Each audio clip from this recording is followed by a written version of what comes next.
मित्रांनो, आपल्या सगळ्यांचं या व्हिडिओमध्ये स्वागत आहे. मित्रांनो, या व्हिडिओमध्ये आपण बघणार आहोत वनरक्षक भरती 2026 साठी most important question part 1 word subdivision. तर सगळ्यात पहिला क्वेश्चन येतो a person who collect stamp म्हणजे स्टॅम्प म्हणजे टपाल तिकिटांचा संग्रह एकट्ठा करणाऱ्या व्यक्तीला आपण काय म्हणतो? तर त्या व्यक्तीला म्हणतो आपण फिलॅन्थेलिस्ट म्हणतो मित्रांनो. बी जे आपला राईट आन्सर होईल. त्यानंतर क्वेश्चन दुसरा येतो a person who collects coins म्हणजे कॉइन्स एकट्ठा म्हणजे नाण्यांचा संग्रह एकट्ठा करणाऱ्या व्यक्तीला आपण काय म्हणतो? तर त्या व्यक्तीला म्हणतो मित्रांनो आपण न्यूमिस्टमॅटिक्स म्हणतो. बी जे आपलं राईट आन्सर होईल. त्यानंतर क्वेश्चन तिसरा येतो a person who studies the stars and planets तर स्टडी करतो स्टारचा आणि प्लॅनेट्सचा तर त्याला आपण खगोलशास्त्रज्ञ म्हणतो मराठीमध्ये आणि इंग्लिशमध्ये त्याला म्हणू ॲस्ट्रोनॉमर म्हणून मित्रांनो. ए जे आपलं राईट आन्सर होईल. त्यानंतर क्वेश्चन चौथा येतो one who can use both hands equally well म्हणजे दोन्ही हात समान कौशल्याने वापरणाऱ्या व्यक्तीला आपण काय म्हणतो? त्याला म्हणतो आपण ॲम्बिडिक्चुरस म्हणतो मित्रांनो. ए जे आपलं राईट आन्सर होईल. त्यानंतर क्वेश्चन पाचवा येतो a person who it's only vegetable म्हणजे नुसतं शाकाहारी व्यक्तीला आपण इंग्लिशमध्ये काय म्हणतो? तर शाकाहारी व्यक्तीला आपण म्हणतो व्हेजिटेरियन म्हणतो मित्रांनो. सी जे आपला राईट आन्सर होईल.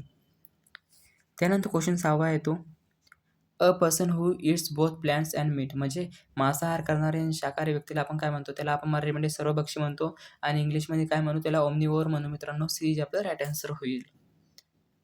त्यानंतर क्वेश्चन सातवा येतो one who connect be corrected म्हणजे सुधारता न येणारा आपण त्याला काय म्हणतो? त्याला म्हणतो आपण इनकॉरेजिबल म्हणतो मित्रांनो. सी जे आपला राईट आन्सर होईल. त्यानंतर क्वेश्चन आठवा येतो अ पर्सन हू लाईव्हज अलोन म्हणजे एकांतात राहणाऱ्या संन्यासाला आपण काय म्हणतो? त्याला इंग्लिशमध्ये म्हणतो हार्मिट म्हणतो मित्रांनो. ए जे आपलं राईट आन्सर होईल. त्यानंतर क्वेश्चन 9वा येतो one who skill in many arts म्हणजे अनेक कलांमध्ये निपुण व्यक्तीला आपण काय म्हणतो? त्या व्यक्तीला म्हणतो वर्चस्व म्हणतो मित्रांनो. सी जे आपला राईट आन्सर होईल.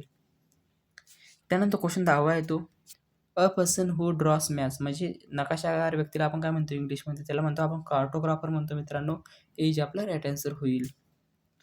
त्यानंतर क्वेश्चन 11वा येतो a speech made to oneself म्हणजे स्वगत व्यक्तीला आपण इंग्लिशमध्ये काय म्हणतो? त्याला आता म्हणतो मोनोलॉगी म्हणतो मित्रांनो. मोनो म्हणजे एक असतं. तर सी जे आपला राईट आन्सर होईल. त्यानंतर क्वेश्चन 12वा येतो one who walks in sleep म्हणजे झोपेत चालणाऱ्या व्यक्तीला आपण काय म्हणतो? झोपेत चालणाऱ्या व्यक्तीला आपण म्हणतो नोव्हेनॅबुलिस्ट म्हणतो मित्रांनो. तर बी जे आपलं राईट आन्सर होईल.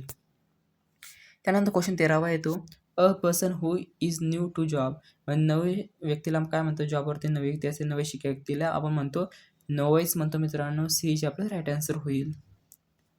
त्यानंतर क्वेश्चन 14वा येतो वन हू बिलिव्स इन फॅक्ट म्हणजे फॅक्टमध्ये विश्वास ठेवणाऱ्या व्यक्तीला आपण काय म्हणतो? त्याला म्हणतो नशीबवादी म्हणतो मराठीमध्ये आणि इंग्लिशमध्ये काय म्हणतो? त्याला फॅटलिस्ट म्हणतो मित्रांनो. बी जे आपला राईट आन्सर होईल.